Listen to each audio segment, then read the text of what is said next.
Hey y'all, Chadwick here. Oh, the kitchen is smelling so delicious. That's because I'm making my garlic Parmesan biscuit pull-apart bread. And it's so easy to make, y'all. Let's get into the kitchen. I'm gonna show you how it's made.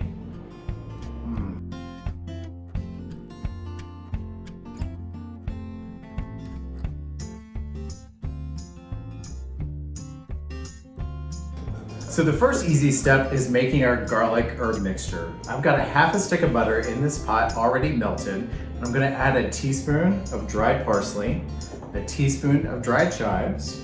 I've chopped up 4 cloves of garlic really fine, and I'm adding this in. We're gonna let this set on the stove for about 5 minutes until it cooks down, and then set it aside while we make our dough. So here's the real fun part. We get to make our dough and get our fingers a little bit sticky.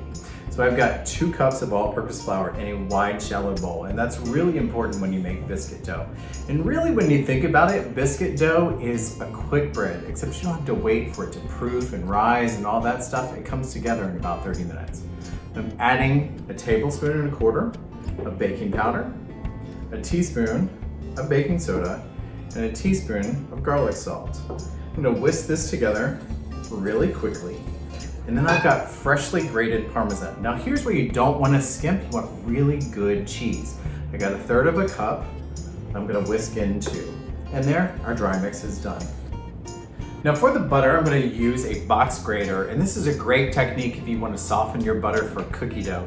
Just run it on the large holes of the grater. I'm gonna drop the butter in and use my fingers like a whisk.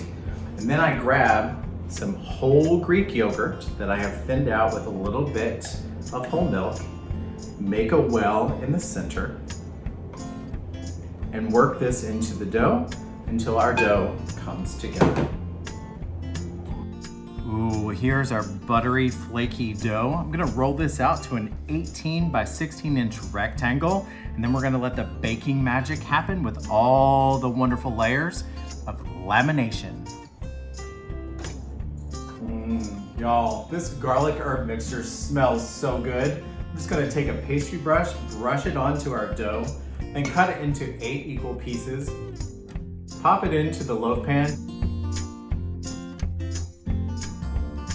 To finish this off, brush it with a little bit of the leftover butter and herb, then sprinkle with a final tablespoon of grated Parmesan cheese. Then in the oven it goes. 20 to 22 minutes later, golden brown and delicious.